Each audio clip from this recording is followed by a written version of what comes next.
Hello students, welcome to परमार्थ शिक्षा निकेतन।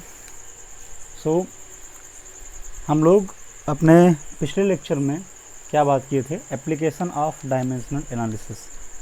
हम लोग पढ़ रहे हैं एप्लीकेशन ऑफ डायमेंशनल एनालिसिस, ठीक है ना, जिसमें हम लोगों ने क्या देखा है? फर्स्ट एप्लीकेशन देखा है। फर्स्ट एप्लीकेशन क्या था? फर्स्ट एप्लीकेशन था कि अगर किसी एक सिस्टम में हमें कोई वैल्यू दे रखी है, किसी क्वांटिटी की वैल्यू दे रखी है, तो उसे दूसरे सिस्टम में कैसे चेंज करें, है ना। हम कन्वर्जन बेसिकली देखें, कन्वर्जन, ठीक है। नेक्स्ट हम लोगों को क्या देखना था? To check the correctness of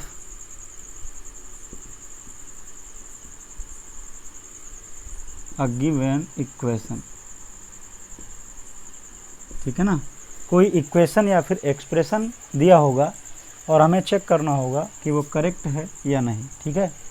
सो ये काम भी हम डायमेंशनल एनालिसिस की हेल्प से कर सकते हैं, ठीक है। सो उस चीज़ को देखना है। सेकंड एप्लीकेशन है, ये हम ऑलरेडी कर चुके हैं और ये वाला एप्लीकेशन हम इस वीडियो में देखने जा रहे हैं, ठीक है। थर्ड जो एप्लीकेशन है वो क्या है? टू डेराइव रिलेशनशिप, ठीक है ना। तो कौन सा एप्लीकेशन देखते हैं हम लोग देखने जा रहे हैं second application, that is to check the correctness of a given equation, ठीक है। सो कोई भी अगर इक्वेशन होती है, कोई अगर करेक्ट इक्वेशन है, ठीक है। सो क्या होगा? इसमें दो चीज़ें होंगी। सबसे पहली बात तो ये कि ये डायमेंशनली करेक्ट होगी। ये क्या होगी? डायमेंशनली करेक्ट होगी। और जो दूसरी चीज़ है वो ये है कि ये फिजिकली या फिर मैथमेटिकली भी क्या होगी? करेक्ट होगी, ठीक है।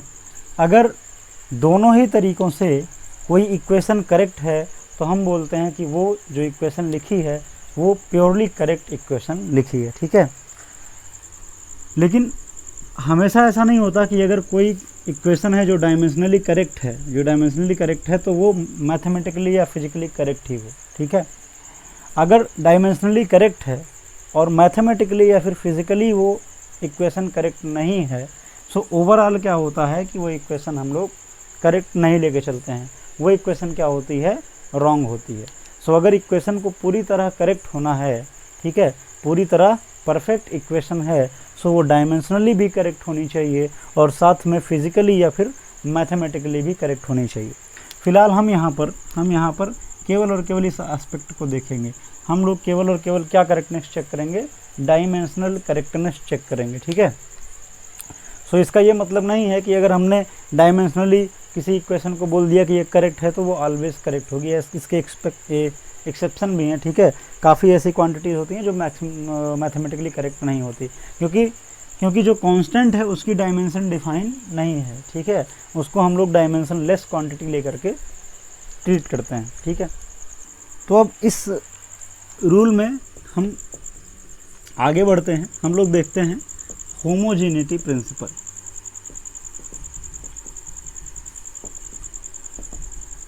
Homogeneity principal. अब इस प्रिंसिपल के अकॉर्डिंग क्या बोला गया है? इस प्रिंसिपल में ये बोला गया है कि all the quantities having same dimensions or equal dimensions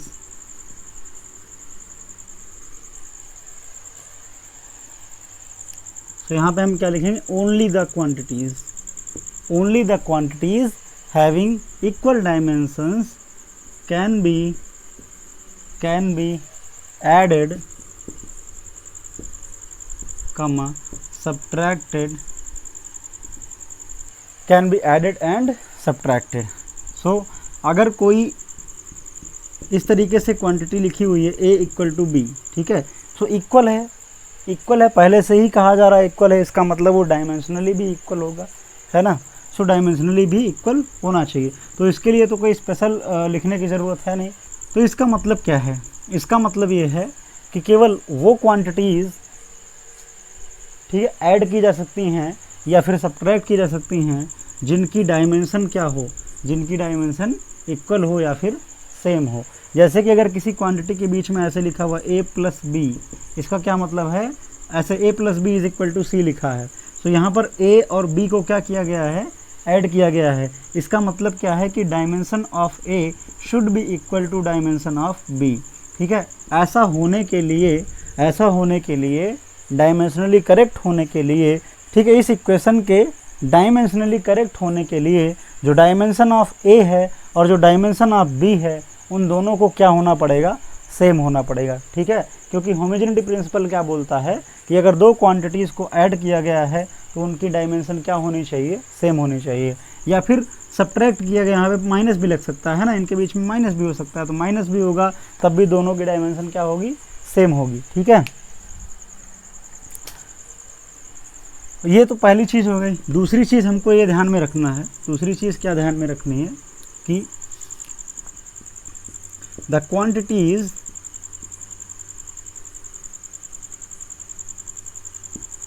all the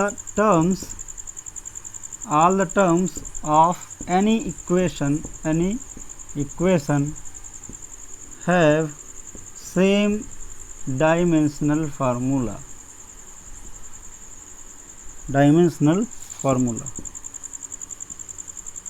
ठीक है। इसका ये मतलब है, ठीक है, अगर हम इसको दूसरे फॉर्म में लिखें तो क्या लिखेंगे, all the terms of any equation have same dimensional formula. जैसे कि कोई इक्वेशन लिखी हुई है, मान लेते हैं यहाँ पर लिखा हुआ है a is equal to B plus C, इस तरीके से एक सिंपल सी इक्वेशन लिखी हुई है, या फिर यहाँ पे b माइनस सी लिखा हुआ है, ठीक है। सो ये एक इक्वेशन है, इसमें कितने टर्म्स हैं, 3 टर्म्स हैं, ठीक है ना। ये टर्म 1 है, ये टर्म 2 है, ये टर्म 3 है, ठीक है। सो हम इसको दूसरे लैंग्वेज में कैसे बोल सकते हैं कि ये जो टर्म a है इसकी डायमेंशन, और जो टर्म b है उसकी डायमेंशन, और जो टर्म c है, इन तीनों की डायमेंशन क्या होगी, इक्वल होगी। So dimension of a should be equal to dimension of b should be equal to dimension of c। अगर ऐसा हो रहा है तो जो इक्वेशन दे रखी है वो क्या है, डायमेंशनली करेक्ट है। सो किसी भी इक्वेशन को डायमेंशनली करेक्ट होने के लिए ये 2 बातों का ध्यान रखना है। सबसे पहली बात कि अगर दोनों के बीच में प्लस साइन लगा हुआ है या माइनस साइन लगा हुआ है, ठीक है, या हम ये कहें कि इक्वल साइन लगा हुआ है, ठीक है, प्लस माइनस इक्वल, इन सिंबल से 2 नंबर, ठीक है, 2 क्वांटिटीज़ हैं जो कनेक्टेड हैं, तो इसका मतलब क्या है, इसका मतलब ये है कि उन दोनों की डायमेंशंस क्या हैं, सेम हैं, ठीक है। या अगर दूसरे शब्द में हम लोग बात करें, ठीक है, तो अगर कोई इक्वेशन लिख रखी है तो उस इक्वेशन में जितने टर्म दिए हैं उनकी डायमेंशन क्या होनी चाहिए, सेम होनी चाहिए, तभी वो इक्वेशन क्या होगी, डायमेंशनली करेक्ट होगी, ठीक है। अब इस पर कैसी प्रॉब्लम बनती है वो ज़रा देखते हैं। तो सबसे पहली जो प्रॉब्लम है, सबसे सिंपल सी, वो चेक करने के लिए आएगा। मान लेते हैं कोई इक्वेशन दे रखी है, मान लेते हैं यही दे रखा है हमको, v square minus U square is equal to 2as, ये एक इक्वेशन दे रखी, और हमें चेक करना है कि ये करेक्ट लिखा है, डायमेंशनली करेक्ट लिखा है या फिर इनकरेक्ट लिखा है। क्योंकि हम डायमेंशनल एनालिसिस की हेल्प से फिजिकल करेक्टनेस या फिर मैथमेटिकल करेक्टनेस की जानकारी नहीं मिल सकती है, ठीक है, हमें केवल और केवल डायमेंशनली करेक्टनेस की जानकारी मिल सकती है। सो हम लोग क्या चेक करेंगे, ये जो इक्वेशन है ये डायमेंशनली करेक्ट है कि नहीं, ठीक है। सो उसके लिए क्या करेंगे, यहाँ पर देखेंगे 3 टर्म है, ये टर्म 1 है, ये टर्म 2 है, और ये टर्म क्या है, 3 है। सो अभी हम लोगों ने देखा है किसी भी इक्वेशन में जितने टर्म होते हैं उनकी डायमेंशन क्या होनी चाहिए, सेम होनी चाहिए, ठीक है। सो उस प्रिंसिपल के अकॉर्डिंग या फिर होमोजेनिटी प्रिंसिपल के अकॉर्डिंग देखें तो इन दोनों के बीच में माइनस साइन है, यानी कि जो v स्क्वायर की डायमेंशन है वो किसके इक्वल होनी चाहिए, u स्क्वायर की डायमेंशन के इक्वल होनी चाहिए, और ये जो डायमेंशन है वो किसके इक्वल होनी चाहिए, वो 2as के इक्वल होनी चाहिए। एक तो इस तरीके से हम देख सकते हैं, ठीक है, या फिर हम ये कहें कि जो लेफ्ट हैंड साइड की डायमेंशन है वो राइट हैंड साइड की डायमेंशन के इक्वल होनी चाहिए। लेफ्ट हैंड साइड की डायमेंशन वही होगी जो इंडिविजुअल टर्म की डायमेंशन होगी, क्योंकि इन दोनों की डायमेंशन आपस में बराबर होगी। ठीक है, जैसे अगर हम इसको और इजी एग्जाम्पल से समझने की कोशिश करें तो जैसे यहाँ पे 4x - 3x लिखा होता है और इसको हम सॉल्व करते हैं। ठीक है, मान लो यहाँ पे 2x लिखा है, तो जो वैल्यू निकल के आती है वो क्या आती है, 2x आती है।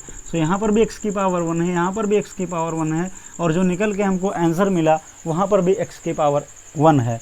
इन दोनों को हमने कैसे सब्ट्रैक्ट कर लिया, क्योंकि यहाँ पर पावर क्या थी, सेम थी, और लास्ट में पावर भी क्या आई, वही आई जो इन दोनों की पावर थी। तो सेम उसी तरीके से ये डायमेंशन का भी कॉन्सेप्ट है। ठीक है, उन्हीं को हम ऐड या सब्ट्रैक्ट कर सकते हैं जिनकी डायमेंशन सेम है।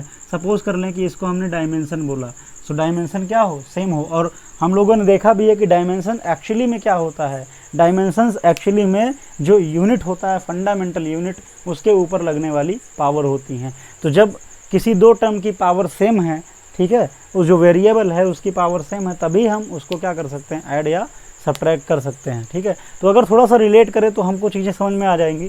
ठीक है, जैसे अगर C+D लिखा हुआ है = P लिखा है, तो इस P की जो डायमेंशन होगी वो C के बराबर होगी, वो D के बराबर होगी, यानी कि इस पूरे C+D की जो डायमेंशन होगी वही P की डायमेंशन होगी। ठीक है, सो यहाँ पर हम चेक करेंगे कि क्या ये सही लिखा हुआ है। यहाँ पे v है, v का मतलब होता है फाइनल वेलोसिटी, तो ये एक्चुअली में वेलोसिटी ही है ना। वेलोसिटी का स्क्वायर करेंगे क्या होगा, LT-1 का स्क्वायर, L2T-2। ठीक है ना। उसके बाद यहाँ पर देखते हैं ये भी क्या है, ये इनिशियल वेलोसिटी, तो ये भी क्या है, वेलोसिटी है। इसकी भी डायमेंशन क्या होगी, LT-1 का स्क्वायर, क्या आएगा, L2T-2। ठीक है, यहाँ पर अगर ध्यान से देखें तो यहाँ पे 2 है, 2 एक कांस्टेंट है, इसकी कोई डायमेंशन नहीं होगी यहाँ पर। सो 2 को हम डायमेंशनल फार्मूले से हटा सकते हैं क्योंकि इसकी कोई डायमेंशन है नहीं।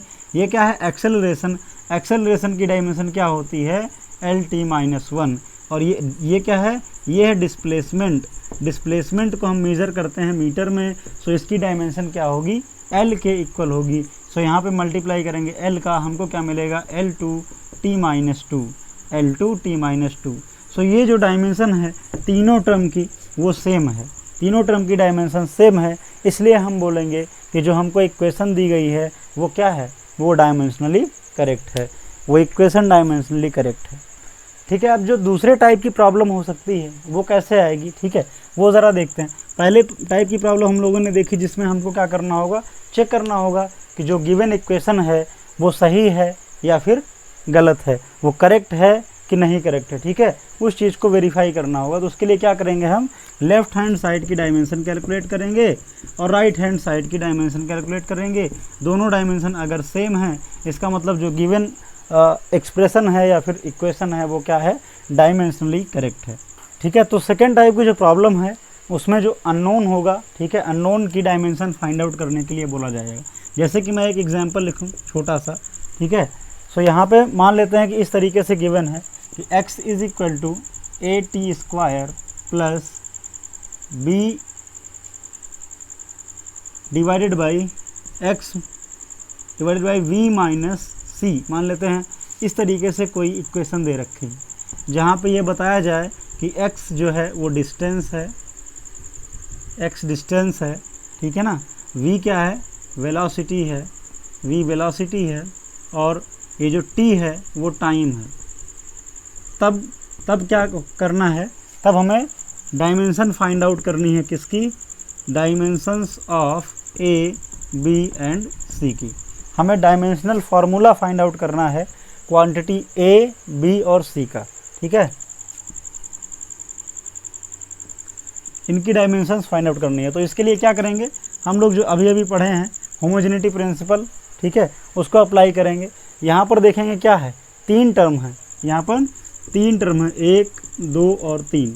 इन तीनों टर्म की डायमेंशन क्या होनी चाहिए, इक्वल होनी चाहिए। अगर ये डायमेंशनली करेक्ट है तो जितने भी टर्म इन्वॉल्व हैं सबकी डायमेंशंस क्या होनी चाहिए, सेम होनी चाहिए। इसका मतलब हम क्या लिखेंगे, dimension of x should be equal to dimensions of at² should be equal to dimensions of b/v - c। ठीक है। सो अगर यहाँ से हम देखें, इन दोनों को कंपेयर करें, सो ये क्या है, डिस्टेंस, डिस्टेंस की डायमेंशन क्या होती है, l, ठीक है ना। और ये क्या, a इंटू टी स्क्वायर, हम लिख सकते हैं dimensions of a into dimension of T square. T square की डायमेंशन क्या होगी, capital T square, T for time, time की डायमेंशन क्या होती है, टी। सो यहाँ से अगर हम कंपेयर करें तो a की डायमेंशन क्या होगी, इस टी स्क्वायर को यहाँ लेके आएंगे। So dimension of a is equal to l divided by T square, ठीक है ना। अब इस टी स्क्वायर को हम ऊपर ले जाएंगे तो क्या हो जाएगा, L T minus two. So dimension of A क्या आया, एल टी माइनस टू, ठीक है। सो हमने ए की डायमेंशन कैलकुलेट कर ली। अब ज़रा यहाँ पर देखते हैं, यहाँ पर क्या लिखा हुआ है, v माइनस सी। और होमोजेनिटी प्रिंसिपल से हम लोगों ने क्या देखा कि उन्हीं क्वांटिटीज़ को हम सब्ट्रैक्ट कर सकते हैं या फिर ऐड कर सकते हैं जिनकी डायमेंशंस क्या हैं, इक्वल हैं। सो यहाँ से अगर हम लोग देखें डायरेक्टली तो dimension of C should be equal to dimension of V, dimension of C should be equal to dimension of we.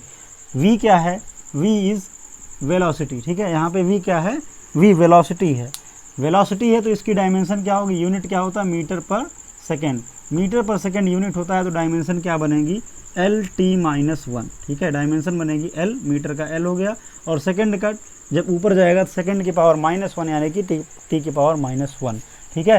सो ये किसकी डायमेंशन हो गई, ये डायमेंशन हो गई सी की, ये हो गया डायमेंशन फार्मूला फॉर सी।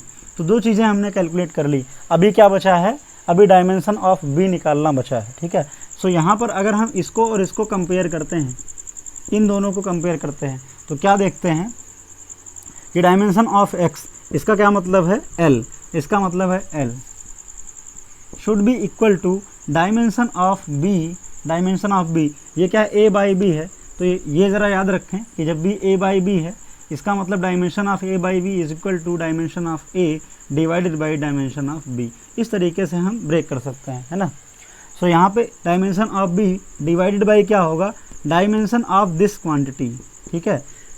इस क्वांटिटी की डायमेंशन क्या होगी, अभी अभी हम लोगों ने देखा है कि जब सब्ट्रैक्ट कर रहे हैं या फिर ऐड कर रहे हैं तो पूरे की जो डायमेंशन होगी वो इंडिविजुअल जो टर्म्स हैं उनके डायमेंशन के बराबर होगी, यानी कि पूरे टर्म की डायमेंशन किसके बराबर होगी, डायमेंशन ऑफ वी के, यानी कि एल टी माइनस वन के, एल टी माइनस वन के। सो बी की डायमेंशन अगर हमको कैलकुलेट करनी है तो क्या करेंगे, इस टर्म को इधर ले जाएंगे और मल्टीप्लाई करेंगे, ठीक है। So dimension of B should be equal to dimension formula L into, ठीक है ना, यहाँ पर क्या होगा, L into L T minus one. So क्या आएगा, L two T minus one.